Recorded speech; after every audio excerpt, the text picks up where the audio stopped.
Okay, everybody, so this is day 2 of our free read of The Leaving.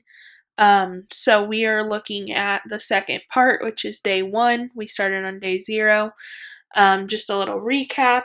All of the kids from The Leaving, except one, which is Max, returned. None of them can remember anything that happened, though. And then Avery is our only character that has their own chapters, because if we remember, all the chapters are about specific people, so it has the name of the person who the chapter's about at the beginning of each chapter. So Avery is the only one who wasn't one of the kids that went missing, but her brother Max is one of the kids from The Leaving, and he hasn't returned yet. But everybody else has returned and made it back to their houses. Um, and Lucas's dad has died um, because he was so surprised when he came back that he fell and hit his head. So they're kind of investigating him right now. So yeah, we're just going to jump right into this, and we're going to do day 1 today, and then tomorrow we'll do day 2, then Friday we'll do day 3, and then we won't start back up until Monday again. So let's get started reading The Leaving. Scarlet.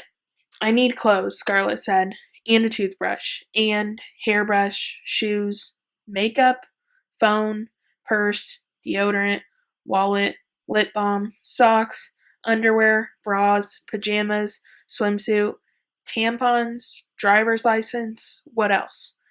Everything.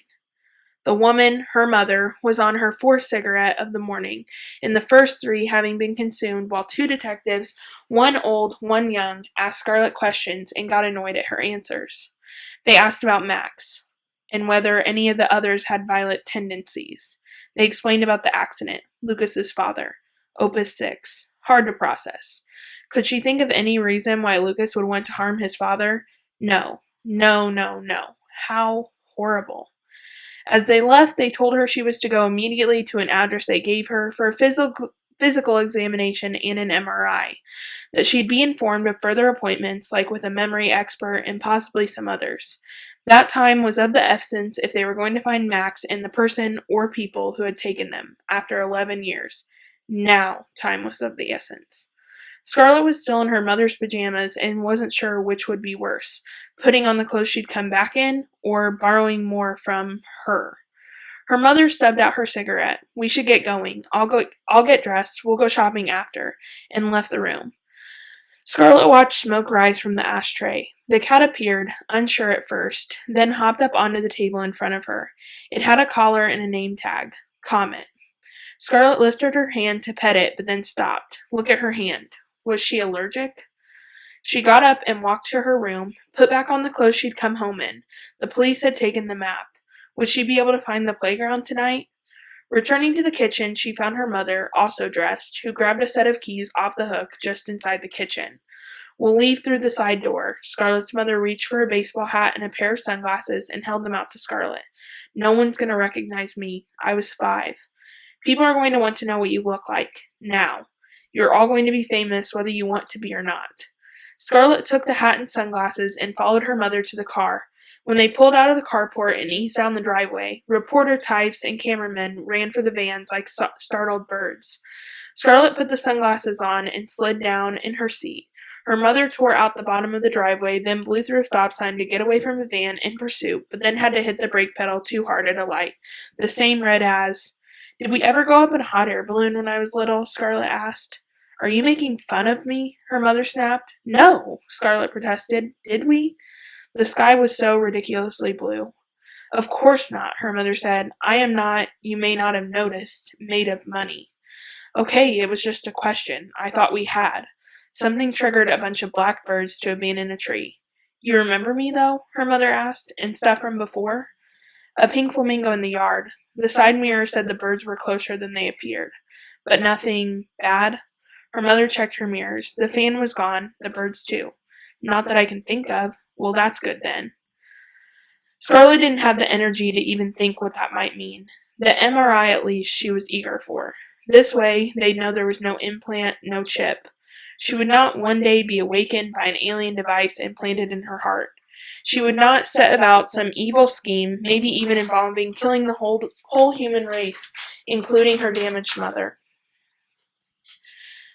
She could prove it to her mother and maybe just a little bit to herself. This was how. One little test of this totally ordinary-looking office-type building, easy as following the nurse down a long hallway, changing into a pink cervical gown, lying very, very still as the machine whirred to life, listening to its sounds, looking for a tune, finding none. When the humming stopped, Scarlett couldn't be sure how long she'd been in there, but it didn't matter. It was over. The doctor would speak with them shortly. Scarlett returned to her mother. Then it seemed they were waiting a very long time, and Scarlett decided to try to pass the time. To talk to try to pass the time. So, she said, what have you been doing? Her mother and looked at her funny. For 11 years, you mean? Yeah, I guess. What's your life like? Do you have a boyfriend? Hobbies? Do you travel? What? Oh, sure. Me and Hans go to the French Riviera every week. Scarlett looked at her and blinked and waited. I've got a guy. Yeah, Steve. We've been together going on 6 years now. 6 was a lot. Not as many as 11, but still. You don't live together? No way, no how. Punctuated with 4 head shakes. Had one of those. Had one moved in and turned out he was flat broke. Never making that mistake again. No, Steve's successful like. He's a good guy. You'll meet him. He wants to take us out to dinner tonight. Scarlett's gut contracted, released. Contracted, released. Like doing some ab workout without her permission. Tonight? Well, he's dying to meet you, and well, you know, he's been there for me. He's really been my rock these past few years. Him and the folks in the abduction group. And anyway, you got any better plans? As a matter of fact, abduction group? How many hours until 8 p.m.? How many hours until him? I'm not sure we should go out to a restaurant right now, you know. Oh, Steve knows a place. He knows the owner and they'll look after us, make sure the cameras stay away.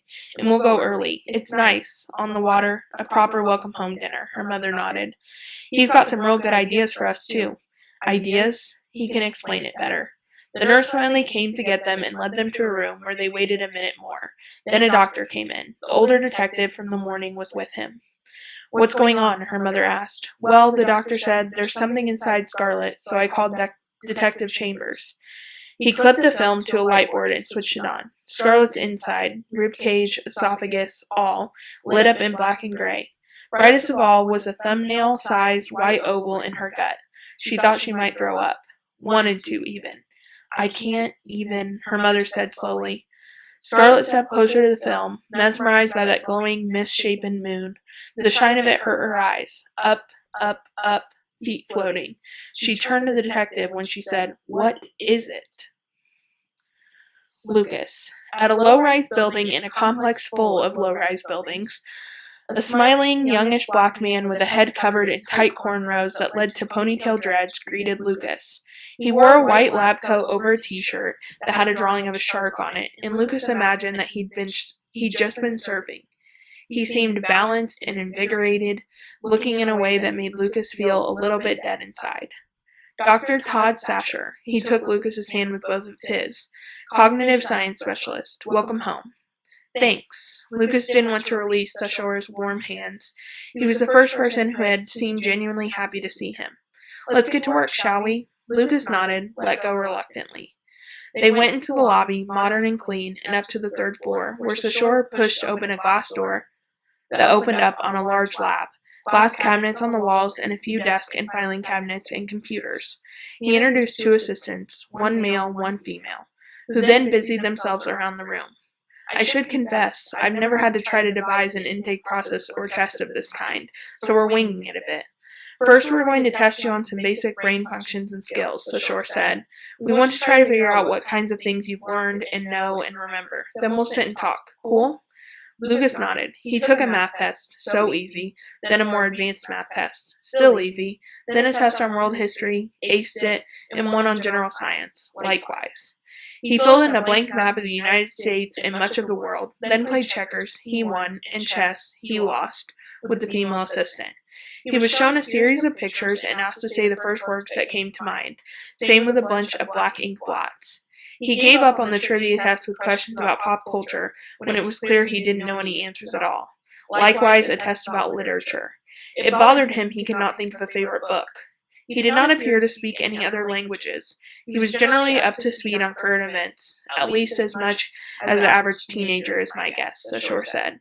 Then he finally sat down face to face with Sashore, and the questions began and blurred. Do you remember anything about where you've been? Were there windows? What could you see? Do you know if the person who took you was male or female? Were you allowed to go out? How long were you in the van? Have you ever been made to do something against your will? Lucas almost laughed, shifted in his seat. I'm pretty sure we wouldn't be here if I hadn't been taken against my will. Kissed a girl? No idea. Have you ever kissed Kristen? No idea. Scarlett? Sarah? Don't know. Sashore raised his eyebrow. Have you ever been in love? A surprise. Yes. With whom? No idea. Which was a lie? Then why'd you say yes? Lucas paused for a second, considering. Just a feeling about Scarlett. It felt like protecting her to not name names. Moving on. Do you remember anything from the day you were taken? No.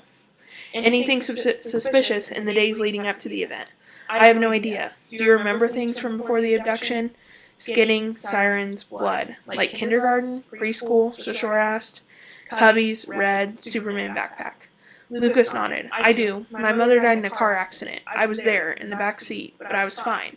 Sashore nodded, then sat in his leather chair. What's the earliest memory you can recall?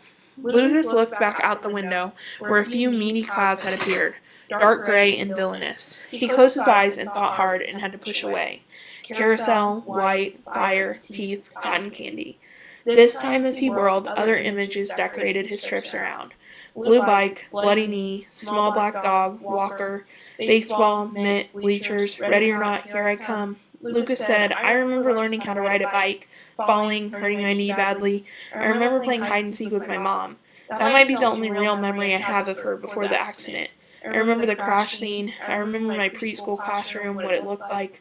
I remember a ball field, like going to watch my brother play. But earliest, I don't know. I remember our dog Walker. Your dog Walker? No, the dog was named Walker, because when you took him out, it was like he was walking you instead of the other way around. So Shore took a note, then looked up and said, Do you remember a man carrying wrapping paper? A man carrying wrapping paper? Lucas repeated. So Shore didn't make eye contact. Yes. Do you remember a man carrying wrapping paper? Wrapping paper, man carrying. No. Lucas was tiring of not being able to offer up anything useful. What kind of wrapping paper was it? Shore asked, as if he hadn't heard. Christmas, white, beard, red hat. Santa Claus. You remember the wrapping paper? Surprise lit Shashore's eyes. I don't know, do I? Or am I just picturing the first random wrapping paper I could think of? Begs the question. Shashore took another note. Why are you asking me about wrapping paper? Lucas tried to read the note, but was too far away. Police asked me to. How are they ever going to catch who did this if we can't remember? Memory doesn't always cooperate or align with our goals, but we might get lucky. Looking back at his paper, do you remember anything else at all about the first few days of kindergarten? Kindergarten. Lucas sat for a minute with the idea of it, the whole notion of kindergarten. Did he remember kindergarten? Cubbies, red. Not really, just the classroom, my backpack. So Shore pushed a photo array toward Lucas, Max as a kid, then a series of sketches that aged him. Have you ever seen this boy? The FBI agent showed this to me, Lucas said, and no, I don't remember him, at all, before or after. And I have no idea if I kissed him either, in case you were going to ask. So Shore smiled, then took off his glasses and rubbed his eyes. For some reason, Lucas felt eager to please him. He also wanted a professional opinion, so he made this deal with himself. He would talk about the carousel, not the tattoo, not until he found out tonight if the others had tattoos too, not until he spent at least a little bit of time trying to figure out what to make of it, a camera shutter tattoo. What did that even mean? I do remember one other thing really vividly, he said tentatively. What is it? Riding a carousel. It was by the ocean. I get dizzy whenever I think about it. Blue and white horse, golden saddle, old-timey piano, peanuts, round and round. It sounded even more ridiculous when spoken aloud than it had when it was just in his head. How old were you? Shore seemed to pep up. I don't know. It feels recent, like I was too old to be riding a carousel, but I liked it anyway.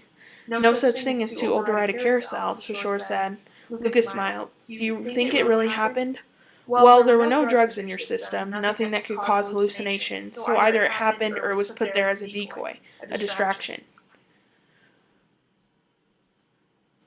How would someone even do that? False memories are actually pretty easy to create. Like if your brother told you that when you were kids, you dropped your ice cream cone so hard that the woman in the shop gave you a new cone, you'd believe it happened, even if you didn't remember it. Then you'd eventually tell the story as your own, and even add details like what flavor of ice cream it was and what the weather was like. Seriously? Lucas couldn't think of his own favorite flavor. Seriously. So do you have a diagnosis? Lucas asked. Like, what's a name for it? Apart from all of us just being generally messed up. So Shore explained antegrade amnesia, which is the loss of the ability to create new memories after an event, leading to partial or complete inability to recall the recent past, and how it was possible to suffer from this condition while long-term memories from before the event remained intact, which is why he remembered his father, his brother, his house. This was also typically in contrast to retrograde amnesia, where most memories created prior to an event are lost, while new memories can still be created. I guess it's possible that someone or something triggered the first condition, Shore said, because presumably during the time you were gone, you were able to make memories. Then 11 years later triggered the second condition, leaving a long gap in between. But what would that trigger be? Lucas wished he'd thought to take notes. The abduction itself could have been the first trigger, your release the next. Lucas had no theories. How do I still know how to play chess and brush my teeth and all? Neither of these conditions affects your procedural memory. But how can I retain a memory of knowledge but not of experiences? Lucas pointed at the map in his high-scoring world history test. Those kinds of processes are handled by different parts of the brain as well. Working in tandem, sure, but separate physical locations, Shore said. Honestly, unless they find the person responsible, I can't imagine we'll ever know what the purpose of the experiment was. Experiment? I'm a scientist, so that's where my mind goes, yes. Lucas felt hopeful for the first time. There can't be that many experts in this field, right? There are a lot of people around the globe trying to crack open the mysteries of memory and grab the spotlight. Probably half of them are unhinged or obsessed in some way. So Shore seemed to pause to reconsider what he just said. It's also possible that you're all very good liars and that you remember everything and you're putting one over on the rest of us. Lucas felt himself bristle. Why would we do that? To protect the identity of the person who took you, Shore said, because you're suffering from Stockholm Syndrome? It's nothing like that. Lucas sat forward in his chair. Shore smiled sadly and stood, but of course he'd say that. Avery. Avery's mom was parked in front of the television, surrounded by crumpled tissues. The homecoming, as they were now calling it, was headline news, with at least 2 networks promising constant coverage. Sarah and Adam were being interviewed by daytime anchors with hard-looking hair. On the bottom of the screen it said, "Victims of the leaving don't remember where they've been." Avery couldn't stop staring at them, actually crawled across the floor to sit crisscross applesauce in front of the TV to see them better. They looked like aliens, like fake people, because she'd never imagined she'd ever see them for real. It was like reading a book, then seeing a movie, and not liking the cast. What did the others look like? Would they also seem beautiful and fake and all wrong and not at all what she'd pictured, if she'd even pictured them? And she wasn't sure she had, not in years anyway. The anchor dude was mid-question when Avery was able to focus her attention on what they were talking about. "But you'll cooperate with the investigation?" Sarah and Adam swapped a look, and Adam said, "We've spoken to the police and FBI, yes, but beyond that, we really feel like we've met our obligation, and we won't be submitting to physicals or mental evaluations. We're within our rights, we wish we could help, but we don't remember anything, and we really want to get back to normal." The anchor said, "Another of the return, Kristen Daly, told one of our reporters she is going to try to be hypnotized to see if she can recall some lost memories. Are either of you interested in pursuing hypnosis?" Adam said, "I wish my fellow victims well, and obviously we're all coping differently, but I prefer to keep my intentions moving forward private." Sarah said, "Me too. And surely you've heard about Lucas's father, how Lucas is considered a suspect in that investigation. Does that resonate about what you know about Lucas? Is he capable of violence like that?" "I have no idea," Adam said. "We believe we were all together, but I can't speak to anyone's character. If he ever did anything bad or good in the past, I have no memory of either." Avery wanted to reach through the TV screen and smack them both. The anger, too. Why weren't they talking about Max? Also, were they a couple? They seemed to be. That happened pretty fast. Or they'd been together before coming back. And if they remembered that, why not other things, too? What if they are all lying? The topic of constant coverage then turned its focus to Will's accident. Her dad had been the one to tell her just an hour or so ago when he finally arrived home. She still hadn't been able to bring herself to call Ryan or cry. That probably said something about her as a person, but she wasn't sure what. She was, however, sure that her attempts to motivate her mom to get dressed or take a shower or to eat or to do anything would not work. Dad was upstairs sleeping, claiming jet lag. The landline had been ringing off the hook all morning, nothing but news stations. If the first few calls were any indication, and so Avery had unplugged it. Now peeking out the front window, she saw 2 news vans, so she went upstairs to shower and get dressed, then went down and out the side door through her neighbor's yard, over a prickly hedge, and out onto the next block. She blew past the fish market, with its sidewalk that smelled of bleach rot, and the psychic's storefront. Maybe Madam, whatever her name was worth another visit, now that she had things to ask that she didn't have to do with when she'd lose her virginity. She went past the trailer park loaded up with RVs and half thought about hopping in one, driving away to some place where no one had ever heard of believing, if there even was such a place. She wasn't even sure what her destination was until she was already there, sweating from having walked so fast. Opus 6. A news van about 100 feet from the base of the drive, but the guys in it didn't seem to see her. She ducked through a line of mangroves by the street and came out further up the path of the house. A portion of the area was blocked off with police tape. Were they really treating it as a crime? Ryan would know more. She hadn't been over to Opus 6 in a few years, and of course it had expanded in new directions. She walked towards the round pool at the far end of the property, where she and Ryan had gone once for a dip when she was maybe 11 and still friends with him. She remembered treating the whole place like a playground, climbing and jumping and chasing salamanders this way and that. Somewhere along the way, Avery had lost sight of the meaning behind Opus 6, the purpose of it. It was meant to be a physical reminder to them all of what had been lost or taken. She felt more justified now that she'd ever let that happen, ever decided it was time to move on. She hadn't even turned up on the 10th anniversary vigil. She heard a car and car doors and voices, and someone appeared at the far end of the winding path that led to a flat circle atop the main structure. For a second, Avery thought that it was her brother. She knew that Max had had brown hair. People had estimated he'd be around 5 feet 10 inches by now. Spotting her, he walked very slowly forward, like he was suspicious of her as she was of him. "Can I help you?" Of course it wouldn't be Max. "Lucas?" She saw no recognition in his eyes. "Do I know you?" It was really him. They were really back. Flesh and blood.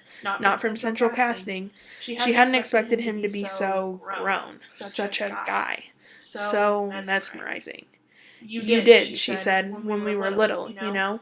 Before life got crazy, before the whole town turned search party, before everyone said dumb things about hugging your children closer at night, before closing beaches and dredging shorelines and ribbons on trees and candlelight vigils. I'm Avery." He shoved his hands into his pockets. "I guess the polite thing to say would be to say it's nice to see you again." "Where is he?" she blurted. "Why didn't he come back?" "Who?" Lucas's eyes seemed blank for a second. "Oh, Max? He's my brother." The air felt dense, weighted, like an invisible tarp was holding back a storm inches overhead. Lucas looked tired and not at all like a murderer. Murderers couldn't possibly have such soft-looking hair, such sad eyes, could they? He said, "I have no idea. You're best friends. I'm sorry." He started to walk away, "but I don't remember him." "I don't understand." Avery stepped forward. "You couldn't forget a whole person. You must remember something. I remember you." She raced around her mind for a specific memory. Like, remember they used to have a Halloween parade in the park over by the pier, and one year you were dressed as a sailor and Max was a pirate, and you posed for a picture where he had his sword at your neck? Even I remember that, and I was only 4. Avery had been dressed as Smurfette, her face a chalky blue that matched her eyes. That had been back when her hair was white blonde, not light brown like now, but when her mother got excited about holidays and used to make jack-o'-lantern cookies and wrap the front door in spider webs. "How do you know that you remember?" Lucas seemed annoyed now, his jaw tight. He had the same eyes as Ryan, but leaner features. He was, for lack of a better word, prettier. "Maybe you think you remember it because you have that picture. I swear I remember it." She was not, however, sure. "Swear all you want, it doesn't mean you do. I bet if you look at a picture of your kindergarten class, you won't remember all of them." Avery felt herself getting annoyed too, a tingling in her fingers and at the tip of her nose. "It's not my memory that's the problem." He looked hurt, but only for a millisecond. All I remember is one ridiculous thing. I remember riding a carousel. So if Max had a thing for carousels, maybe that's a clue for you. Otherwise, sorry. She and Max had ridden a carousel at Disney World once, the summer before the leaving. There were pictures of that too. You have to help me, she said then, desperate. I need to find him. Listen, what did you say your name? Avery. Right, Avery. I kind of had an insane 24 hours and everything okay? Ryan was walking down the main path now, and Avery rushed to him, hugged him. I'm so sorry. She should have called the second she heard. She knew that now. Ryan looked at Lucas and said, Can you give us a minute? Lucas seemed relieved to have a reason to leave. You don't think he did it, do you? Avery asked when Lucas had reached the house. I don't know what to think. Ryan rubbed his eyes. Still no sign of Max? She shook her head, not finding words at first, then settled on, I never thought any of them would come back. I figured they were dead or had a new identity somewhere. I never imagined it would go like this. No one did, he said. I mean, I'm happy he's back. At least I think I am. But it's so messed up. I actually had a thought today that I'm jealous that he was the one who got taken and I was the one who was here. We don't know what they've been through, she said, now feeling bad about pretty much attacking Lucas, what Max is still going through. Neither do they, he nearly screamed. And us, on the other hand, we'd have to slog through this for years. I have to find Max, she said as she turned to go, almost to remind herself why she'd come. It had been a slog, yes. Depressed parents, obsessed parents, drunk parents, absent parents, anger, grief, miserable vigils in limbo, but to suggest they'd had it harder? It's not promising to be a story with a happy ending, Ave. I know, she said. I just need to know, so we can all move on one way or the other. Do you trust him? He looked off toward the house, then back at her. I don't know. I can't think. I mean, this day, my dad. Of course, she said. Ryan, I'm so sorry. She went to hug him again, and he let her. She tried really hard to have a moment just to be about that, about him, his dad, but she couldn't do it, couldn't hold it in. When she pulled out of the hug, she said, What if they're lying? Confusion flashed across his features. What if they remember everything? Her voice sounded sinister even to her. What if they're hiding something? Then I have to do something. You need to leave it to the police, Ryan said. She stared at him for a second. He just didn't get it, then took off down the path. Yeah, because that worked so well the first time. At home, she went to the back door, then changed her mind. Going around to the front of the house, she walked up to the news van and knocked on its side, then knocked on the other one, then stood on the front porch steps as newsies set aside their Starbucks and applied lipstick and fired up their cameras and microphones. The camera lights were bright, even under the full sun. Go time. I'm Max Goddard's sister, Avery. Her voice cracked a bit, but she cleared her throat and went on. I want to say that we're really happy that Lucas and Kristen and Sarah and Adam and Scarlett are back home. She could see in their eyes how excited they were, these people who'd been sitting around for hours, waiting for something, anything to happen. But we miss Max as much today as we have since the first day and every day in between. And well, I think they might know something, the others. I think they're hiding something. She took a breath and licked her lips. The last of her lip gloss gone. Who even cared? And thought for a second about Lucas. The bewildered look in his eyes, the curve of his shoulders. He was so lovely. And yet, one of them remembers riding a carousel, she said slowly, clearly. There must be more they remember, things that could help us find Max, and our family fully expects answers and justice. Thank you, that's all. She turned to go inside as they shouted questions. Who remembers the carousel? Which of them have you spoken to? The front door was luckily unlocked, so she walked in, then closed it behind her and leaned against it. Oh God, what had she done? No, it was good. Someone had to say it, so why not her? She pushed to standing, went upstairs, and changed into her swimsuit. Then went out to the pool lanai and dove in. Surfacing, she pushed back into a float and looked up at the clouds. One of them shaped up a cow's head, another long and sharp-looking, like a knife. Scarlett. I knew they'd find something. The smoke from her mother's cigarette seemed intent on blowing Scarlett's way instead of out of her mother's open window. I just knew it. Scarlett sat in the passenger seat with her hands resting on her belly. The smoke was surrounding, suffocating, like it was trying to strangle her from the outside. From the inside out. The doctor had said they couldn't tell what it was. The shape was obviously wrong for it to be a coin, that the detail wasn't sharp enough, that she'd have to keep an eye out for it when it passed. Steve's never going to believe it. Of course he wouldn't. Scarlett couldn't believe it, and it was inside her. And all she could do was tick-tock, tick-tock. What? It seemed cruel. Desperate to think about something, anything else on their way to the outlets, desperate to get her mind off a foreign body working its way through her system. Scarlett said, "How'd you meet him, Steve?" "Oh, he came into the bar one night, then again the next night, and so on and so on." "What bar?" "Bar She Blows." Her mother pointed out Scarlett's window. They were on a small on-ramp to a bridge beside the Lamppost Hotel. It isn't the most glamorous job, but I've been there long enough I get to pick my own shifts, and everybody pretty much leaves me alone. Haven't taken a drink myself since the day you went missing, but happy to hand them out." "Really?" That night, the night you were taken, I was 3 sheets to the wind when I was putting you to bed, and I was so H.O. the next day when things got crazy." "Ashu? Oh. H.O.? H.O.? Hungover. Like it should have been obvious. And I promised myself I'd be sober as a judge for whenever they found you. And they just never did. And I never could bring myself to take another drink, just in case." "So wait, you were drunk when I said that thing about going to the leaving?" "Yes, ma'am, but I remember that clear as a bell." She looked at Scarlett and spoke slowly, so slowly that Scarlett could see her mother's tongue on the L's in it. "Clear as a bell." Scarlett looked at the Lamppost Hotel's many windows and wondered whether anyone in there knew what was happening. Whether guests with sunburns and big hats had the news on while they packed up their beach bags. Whether the ticker at the bottom of the screen said, "Girl reunited with alien-obsessed recovering alcoholic mother. Has nothing in common with her. Full story at 8 p.m.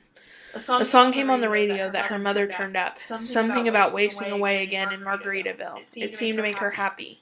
Scarlett wondered what that felt like. Didn't know the song. Any songs? Her mother said, "Maybe after things calm down and all, we'll have a little party. You, me, Steve, my friends. Bet your Uncle Tom will drive down from Tampa." Scarlett ran a search. Uncle Tom, Uncle Tom, Uncle Tom, Uncle Tom. What about my couldn't remember ever saying the word Dad. Father was never in the picture. Her mother pulled into the outlet parking lot, so you wouldn't remember him at all. What about grandparents? She'd seen a photo back at the house. A woman with curly black hair and a soft round belly, perched on top of a skinny pair of legs and holding what must have been a toddler Scarlett, and she'd known it was her grandmother. With the good Lord, she made the sign of a cross, your grandfather in 2009 and your grandma the year after. Scarlett couldn't focus.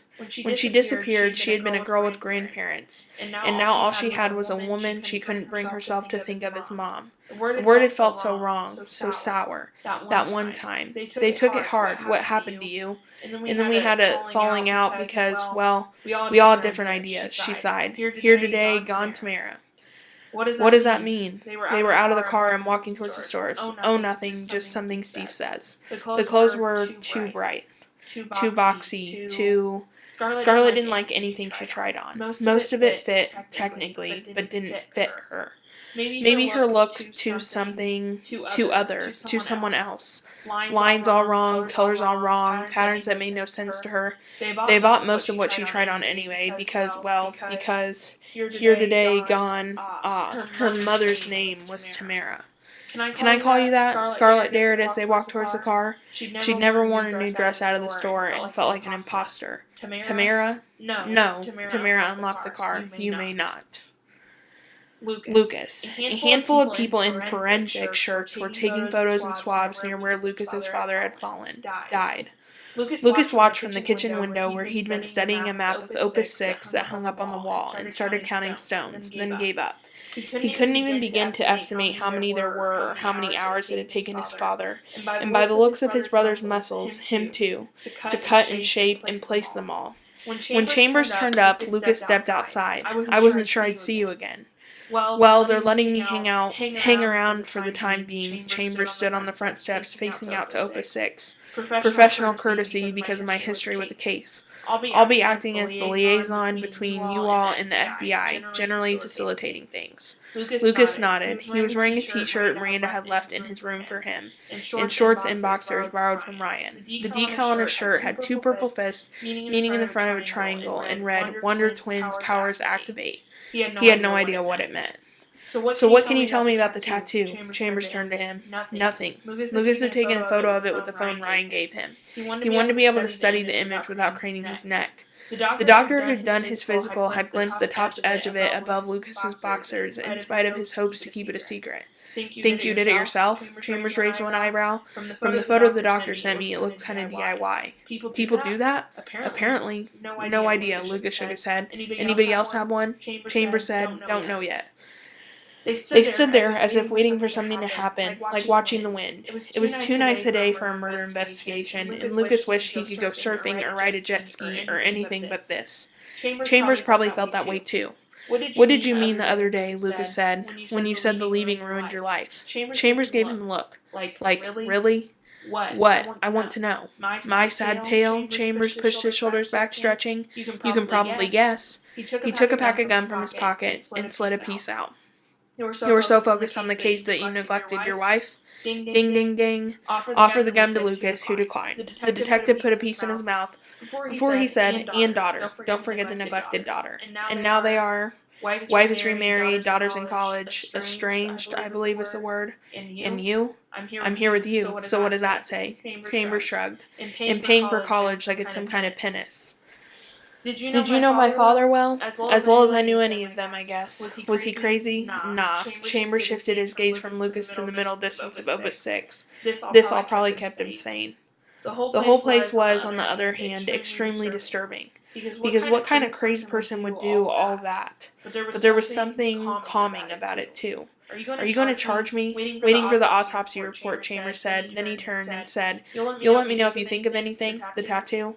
Lucas nodded and Chambers left. Lucas went inside and watched from the kitchen window until the forensics team also left. Then he went back out to explore parts of the grounds he hadn't walked yet. The map of Opus 6 on the kitchen wall showed a large stone at the highest point, and Lucas imagined that was meant to be the final piece put into place, whether as a gravestone or something else. Now that top swirl of stone seemed to look particularly empty. He wondered whether the final stone was here somewhere, waiting. Walking across a plain of stones, down by a shaded area at the back of the lot, flattened and arranged just so, Lucas came to a bridge, one large flat stone over a passageway, looking down before crossing. He felt a sort of vertigo, different from the carousel spins, which maybe made sense, considering how his father had died. But there was something more to it, something wrong in his brain, something that would never heal. Everything was too quiet. He half missed the newsman's, half wanted reporters to ask him questions that would maybe inspire answers. He'd show them the tattoo, see if it led to anything, since it was no longer a secret anyway. Had it been forced on him, or on all of them? Had he done it himself? Which was worse? At the end of his tour, having given up on finding the centerpiece stone, he ducked through a long, deep tunnel, came out on the other end, and saw something shining past a cluster of thirsty bushes. Pushing through some brush, he spotted a shabby old RV with a ray of sun reflecting off the side view mirror. It didn't appear at all road-ready. Did someone live there? He turned to head back towards the house to ask Ryan about it, whether it was even theirs, and to eat something before the playground meetup. But his brother was right there. Lucas nodded towards the RV. "What's that?" Come on. Ryan wagged the key in the air. "I'll show you." And this is where we're going to stop for today. We didn't get all the way through day 1, but this part is kind of long. And it's 3 o'clock in the morning. So, but we'll pick up right here tomorrow. Maybe I'll post the other half halfway through the day tomorrow, and then we'll still get to part 2 by Thursday. So, yeah. So make sure that you guys are watching the videos and liking the post on Class Dojo so you guys can get class participation. But we'll pick up here tomorrow.